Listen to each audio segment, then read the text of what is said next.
Hi friends అందరికీ. నేనైతే ఇవాళ అలంకారాలు చెప్దాం అనుకుంటున్నా.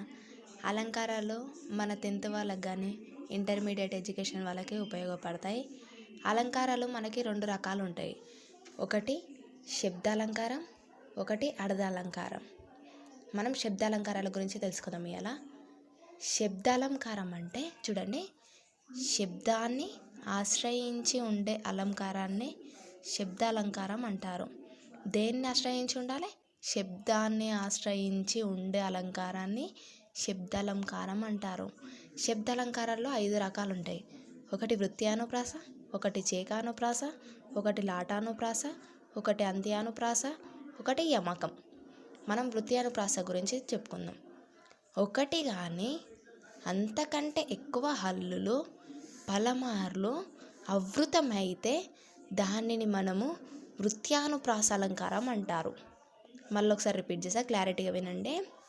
ఒకటి కానీ అంతకంటే ఎక్కువ హల్లులు పలమార్లు ఆవృతమైతే దానిని మనం వృత్యానుప్రాస అలంకారం అంటారు. వృత్యానుప్రాస అలంకారానికి ఉదాహరణ చిటపట చినుకులు పటపట కురిసే, చిటపట చినుకులు పటపట కురిసే. సెకండ్ వన్ చేకానుప్రాస అలంకారం. చేకానుప్రాస అలంకారం అంటే 2 లేదా అంతకంటే ఎక్కువ హల్లు జంట అర్థభేదంతో వెంటనే వస్తే దానిని చేకానుప్రాస అలంకారం అంటారు. 2 లేదా అంతకంటే ఎక్కువ హల్లులు జంట అర్థభేదంతో వెంటనే వస్తే దానిని చేకానుప్రాస అలంకారం అంటారు. చేకానుప్రాస అలంకారానికి ఉదాహరణ పాప సంహరుడు హరుడు, పాప సంహరుడు హరుడు.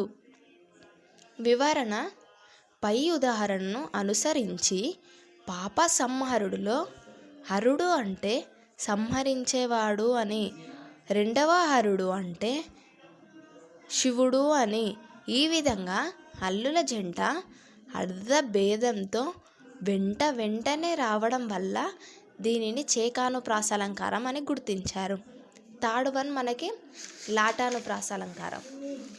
లాటానుప్రాస అలంకారం ఒకే అర్థం ఉన్న పదాలు తాత్పర్య భేదంతో వెంటనే వస్తే దానిని లాటానుప్రాస అలంకారం అంటారు.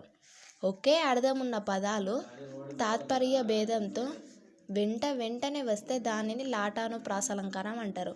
ఉదాహరణ కమలాక్షు నర్సించు కరములు కరములు, కమలాక్షు నర్సించు కరములు కరములు. వివరణ పై ఉదాహరణను అనుసరించి మొదటి పదం కరములు అనే పదానికి సామాన్యమైన చేతులు అని, రెండవ పదం కరములకు శ్రేష్టమైన చేతులు అని, ఈ విధంగా తాత్పర్య భేదం కలిగి ఉండడం వల్ల దీనిని మనం లాటానుప్రాస అలంకారం అని గుర్తించాము. ఫోర్త్ వన్ అంత్యానుప్రాస అలంకారం. అంత్యానుప్రాస అలంకారం అంటే ఒకే హల్లు వాక్యం చివరిగా కానీ పదం చివరిగా కానీ వస్తే దీనిని మనము అంత్యానుప్రాస అలంకారం అంటారు. ఒకే హల్లు వాక్యం చివరిగా కానీ పదం చివరిగా కానీ వస్తే దీనిని అంత్యానుప్రాస అలంకారం అంటారు. ఉదాహరణ గోదారి గట్టుంది, గట్టు మీద చెట్టుంది, చెట్టు మీద పిట్టుంది, పిట్ట మనసులో ఏముంది. గోదారి గట్టుంది, గట్టు మీద చెట్టుంది, చెట్టు మీద పిట్టుంది, పిట్ట మనసులో ఏముంది. వివరణ పై ఉదాహరణను అనుసరించి వాక్యం చివరిగా కానీ పద్యం చివరిగా కానీ ఒకే హల్లు వస్తే దానిని అంత్యానుప్రాస అలంకారం అంటారు. యమకం. ఫిఫ్త్ వన్ అక్షర సముదాయం అర్థభేదంతో వెంటనే వస్తే దానిని యమకం అంటారు. అక్షర సముదాయం అర్థభేదంతో వెంటనే వస్తే దానిని యమకం అంటారు. ఉదాహరణ లేమ ధనుజులు గెలువగా లేమ వీలందుకొనము లేచితి వీటులను, లేమ ధనుజులు గెలువగా లేమ వీలందుకొనము లేచితి వీటులను. వివరణ పై ఉదాహరణను అనుసరించి మొదటి లేమ స్త్రీ అని, రెండవ లేమ మేము లేమ అని, ఈ విధంగా అర్థభేదంతో వెంటనే రావడం వల్ల దీనిని యమకం అంటారు. వీడియో నచ్చినట్లయితే లైక్ చేసుకోండి, మీ ఫ్రెండ్స్కి షేర్ చేసుకోండి, అలాగే మన ఛానల్ని సబ్స్క్రైబ్ చేసుకోండి. Thank you for watching.